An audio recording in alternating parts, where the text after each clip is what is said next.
change, right? How do I change? How do I find and enter into better relationships begins with becoming aware of the role that I'm playing in my current relationships. What type of person am I looking for? What do I notice that I feel myself attracted to, interested in?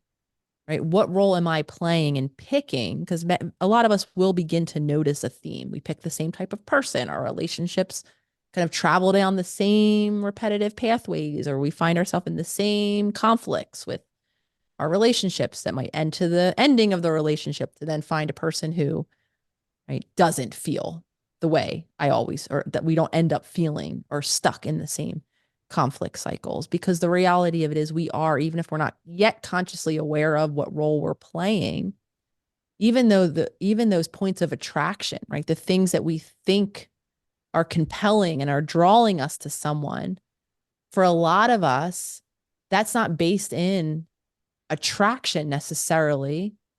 It's more based in familiarity. And the reality of it is our nervous system is attracted to that which is familiar or predictable. So anyone who's listening who does find and maybe has very well-meaning loved ones, right, reminding us of you're picking the same person, your relationships are kind of going down the same trajectory, you have the same issues, really looking at what role it is that we're playing, right? Who are we seeking? What type of person? How are we showing up? When we're meeting people, are we more focused on what their experience is of us? Do they like us? Is that our first question when we leave a new interaction? Or do we spend that interaction attuned to ourselves and determining if we liked them? What is it that we are interested when we do determine, right, that we like or are interested in pursuing this person? And then when we're creating and engaging in a relationship, how are we showing up? Because I think, like many of us out there, I determined for relationship after relationship through decades even, that the nagging feeling of emotional disconnection that I usually would address with partners, I just don't feel emotionally connected. Like, what's going on? We just don't have that thing I'm looking to feel. For decades, I always held the person responsible, not taking, until I began this journey, a moment to explore not only the type of people that I was interested in engaging with and building relationship with, though also how I was showing up emotionally in my relationships. Because when I turned that focus in on myself, what I was then met with was the reality that I was so emotionally disconnected from myself that from the moment I met someone, I wasn't attuned to how do I feel around you? Am I interested? Do I feel safe with you? I was more interested in whether or not I was entertaining them, whether they wanted to see me again. And then that same habit continued in my relationships where I was more worried about how they're perceiving me, didn't want to be vulnerable, hid all my emotions, kept them suppressed.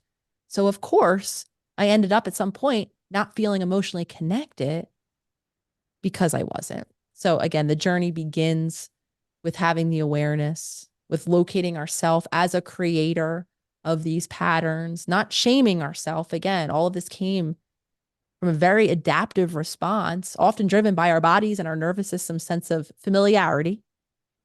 And once we have that awareness, then we can dynamically begin to show up differently, knowing that it will naturally bring up discomfort, because that same nervous system that's driving us to stay in those familiar habits and patterns is going to sense, even as we're starting to pick new partners who are maybe more securely grounded and calm, or us showing up differently by using myself as an example again, by beginning to factor myself in and speak my perspectives and identify my wants and needs, even when they're different from someone else or might impact someone else.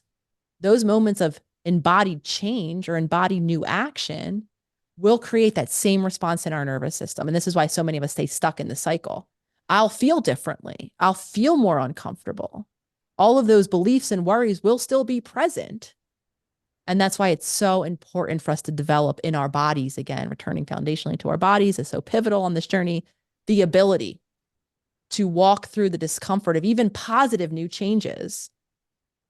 Because if we don't, before long, again, our nervous system, overwhelmed by the stress of even positive new things, will return us right back to those old habitual patterns.